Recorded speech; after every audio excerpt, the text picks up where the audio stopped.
Welcome to our channel. నేను మీ Prashanth. So మన Telugu hero Naga Chaitanya గారు మన పిఎం గారికి అయితే పిఎం మోదీ గారికి థ్యాంక్స్ చెప్పడం జరిగింది. సో అసలు ఎందుకు థ్యాంక్స్ చెప్పారు, దీనికి మోదీ గారు ఎలా రెస్పాండ్ అయ్యారు, సో దీని గురించి అయితే పూర్తిగా మాట్లాడేందుకు ప్రస్తుతం మనతో పాటు సీనియర్ జర్నలిస్ట్ దుర్గా వడ్లమణి గారు ఉన్నారు. నమస్తే అండి. నమస్తే అండి. సో ఏంటి మ్యామ్, మనం చూసుకున్నట్లయితే కనుక తెలుగు హీరో నాగ చైతన్య గారు నాగార్జున గారి కొడుకు థ్యాంక్స్ చెప్పడం జరిగింది మన పిఎం గారికి. సో అసలు ఎందుకు చెప్పారు, సో దీనికి రీజన్ ఏంటి? ఏం లేదండి, అంటే ఆయన మన్ కీ బాత్ వస్తుంది కదా, ఎవరు మోదీ గారిది, మన ప్రధానమంత్రి మోదీ మన్ కీ బాత్లో ఆయన ఒక డైరెక్టర్ గురించి, తర్వాత రాజ్ కపూర్ గారి గురించి, ముందుగా అక్కినేని నాగేశ్వరరావు గారి గురించి ప్రశంసల వర్షం కురిపించారు.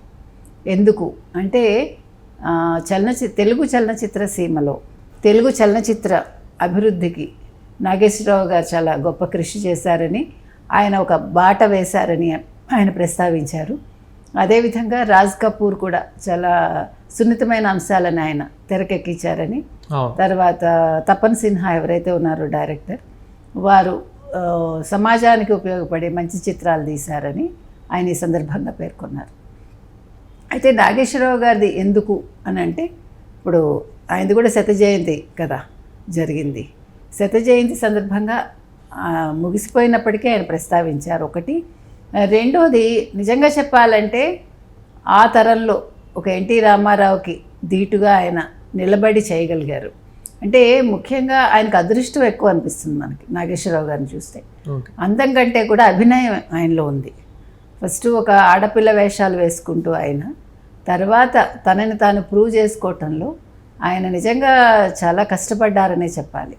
అంటే తనకంటూ ఒక ఇమేజ్ని సృష్టించుకోవటంలో నాగేశ్వరరావు గారు సఫలీకృతులయ్యారు.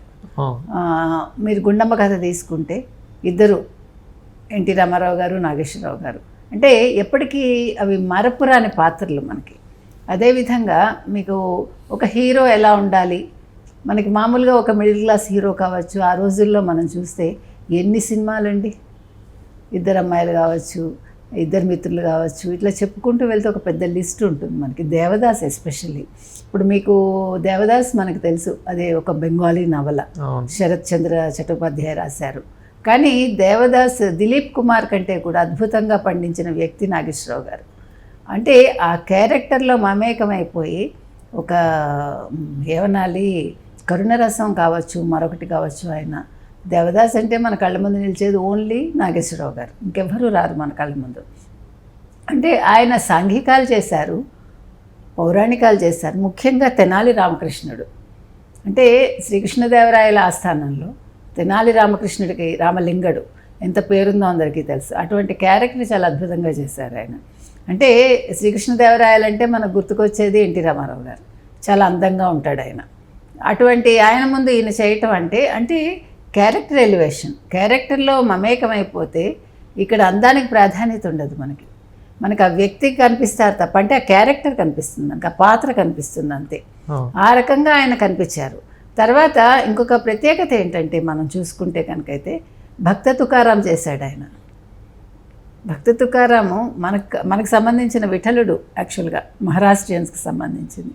అంటే ఆయనలో ఉండే ఆ వెర్సిటాలిటీ మీరు చూసుకుంటే. తర్వాత విప్రనారాయణ చేశారు ఆయన. తర్వాత మనం ఇందులో అన్నమయ్యలో కనిపిస్తుంది ఒక క్యారెక్టర్ మనకి, అంటే కబీర్.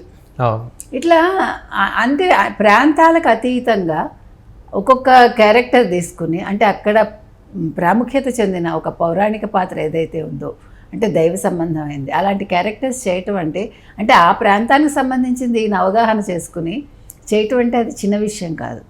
ఆయన ఎక్కువగా చదువుకోకపోయినా కూడా చక్కటి ఇంగ్లీష్ నేర్చుకుని, ఆయన మనిషి ఏదైనా చెయ్యాలనుకుంటే కృషి ఉంటే చాలు నిలదొక్కుకోవచ్చు అన్నదానికి ఆయన ఒక పెద్ద తార్కాణం.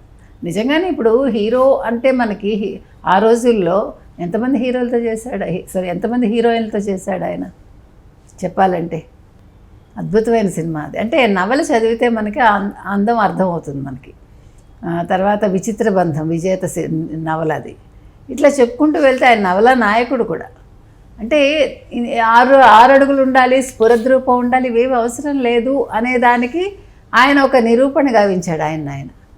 ఆయన చెయ్యని క్యారెక్టర్ లేదు, ఆయన చూపించిన వెర్సటాలిటీ లేదు అంటే ఆయన మొత్తం ఆయన జీవితంలో ఒక 60 ఏళ్ళు పైగా ఆయన చలనచిత్ర సీమలోనే ఉన్నాడు ఆయన. అది ఒక పెద్ద రికార్డ్ కదండి. ఈరోజు చలనచిత్ర పరిశ్రమ తరలి వచ్చింది అంటే అందుకు ఆయన ముఖ్య కారణం కదా. సో ప్రధానమంత్రి మోదీ తెలుగు వ్యక్తిని గుర్తుపెట్టుకుని తెలుగు చలనచిత్ర సీమలో ఒక అద్భుతమైన నటనకి గుర్తుగా నిలిచిన నాగేశ్వరరావు గారిని తలుచుకోవటం అనేది తెలుగువారు గర్వించదగ్గ విషయం అండి. ఖచ్చితంగా మనందరం కూడా దీనికి ఆనందపడాలి, అభినందించాలి. అందుకనే వెంటనే నాగ చైతన్య, శోభిత ధూళిపాళ ఇద్దరూ కూడా ప్రధానమంత్రి గారికి కృతజ్ఞతలు తెలుపుకున్నారు. అదేవిధంగా నాగార్జున కూడా స్పందించి చాలా సంతోషం మా నాన్నగారిని తలుచుకున్నందుకు అని ఆయన కూడా ఆయన ఆనందాన్ని వ్యక్తం చేశారు.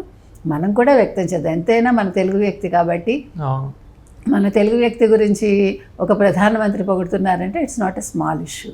ఖచ్చితంగా అందరం కూడా ఆనందపడాల్సిన అంశం అది. అంటే ప్రధాని మన మోదీ గారికి కూడా సో తెలుగు ఇండస్ట్రీ మీద చాలా కొంచెం గ్రిప్ ఉందన్నట్లే, అంటే ఈ యాక్టర్స్ మీద అయితే తెలుసుకోవాలండి. ప్రధాని అనే వ్యక్తి ఇన్ని రాష్ట్రాలకు ఆయన అధిపతి కాబట్టి ఒక్కొక్క రాష్ట్రంలో ఉండే ప్రత్యేకత ఏంటి, ముఖ్యంగా ఈరోజు తెలుగు చిత్ర పరిశ్రమ నెంబర్ 1లో ఉంది, గ్లోబల్ అయింది అది. ఇప్పుడు టాలీవుడ్ అనేది ఒక హాలీవుడ్కి సమానంగా పెరుగుతోంది కాబట్టి ఖచ్చితంగా అందరూ తెలుసుకుంటారు. అందులో మనకి ఆర్ఆర్ఆర్లో నాటు పాటకి ఆస్కార్ వచ్చింది మనకి, కాబట్టి ఖచ్చితంగా తెలుసుకుంటారండి. ఇప్పుడు ఎంతోమంది కలయిక సినిమా ఇండస్ట్రీ అనేది ఒక డైరెక్టర్ లేకుండా, ఒక ప్రొడ్యూసర్ లేకుండా, ఒక నటీనటులు లేకుండా, సాంకేతిక నిపుణులు లేకుండా, ఎవరు లేకుండా సినిమా బతకదు కదా. ముఖ్యంగా సంగీతం కూడా చాలా పెద్ద పాత్ర పోషిస్తుంది. సంగీతం అంటే పాటలు పాడేవాళ్ళు కూడా చాలా పెద్ద పాత్ర పోషిస్తారు. యాక్చువల్గా నాగేశ్వరరావు గారికి ఒకప్పుడు ఘంటసాల గారి గొంతే ఆయన గొంతులా ఉండేది. అలాంటి స్టేజ్ నుంచి ఎస్పీబీ ఆ గాత్రానికి అనుగుణంగా, అంటే ఎస్పీబీ గాత్రానికి సరిపోయేలాగా నాగేశ్వరరావు గారికి సరిపోయేలాగా ఎస్పీబీ గాత్రం, అది ఆ ప్రత్యేకత. అంటే ఇద్దరు గాయకులు ఒక వ్యక్తిని మరిపింపజేశారంటే అంటే ఆయనే పాడుతున్నట్టు భ్రమ కలుగుతుంది మనకు. అది వాళ్ళ గొప్పతనం, యాక్ట్ చేయడం ఈయన గొప్పతనం. సో ఏ రకంగా చూసుకున్నా ఇవాళ మనందరం కూడా సంతోషిద్దాం ఈ విషయం. అవును మ్యామ్.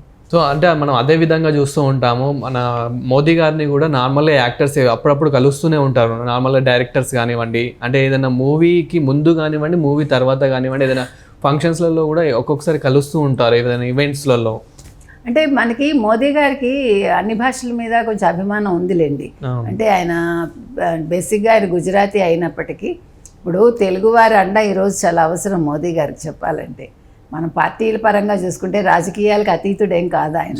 రాజకీయ పరంగా చూసుకున్నప్పుడు ఈరోజు తెలుగుదేశం కూటమి లేకుండా, జనసేన లేకుండా ఆయన పార్టీ లేదు చెప్పాలంటే. బీజేపీ ఇవాళ కేంద్రంలో నిలబడాలంటే తెలుగు పార్టీల సపోర్ట్ కావాలి కాబట్టి, అంటే అది కూడా ఒక విషయం కావచ్చు. కానీ నిజంగానే నాగేశ్వరరావు గారు మంచి నటుడు, అందులో సందేహం లేదు. డాక్టర్ నాగేశ్వరరావు ఆయన కాబట్టి ఆయన తలుచుకోవటం అనేది డాక్టర్ అక్కినేని నాగేశ్వరరావుని అదేం చిన్న విషయం కాదు. అంటే ఏదో వీళ్ళ అవసరం కాబట్టి తలుచుకోవటం కాదు. అవసరం ఓ పక్క పెడితే నిజంగానే ఆయన మంచి నటుడు. అంటే ఒక ఏఎన్ఆర్, ఒక ఎన్టీఆర్ అలాగే చెప్పుకుంటాం మనం. ఒక కృష్ణ, ఒక శోభన్ బాబు, ఒక హర్నాథ్, ఒక కాంతారావు, అంటే అలా చెప్పుకుంటూ వస్తాం మనం ఆ లిస్టు. అందులో ఖచ్చితంగా ఎన్టీఆర్, ఏఎన్ఆర్ లేకుండా సినిమా ఇండస్ట్రీ లేదు. Thank you.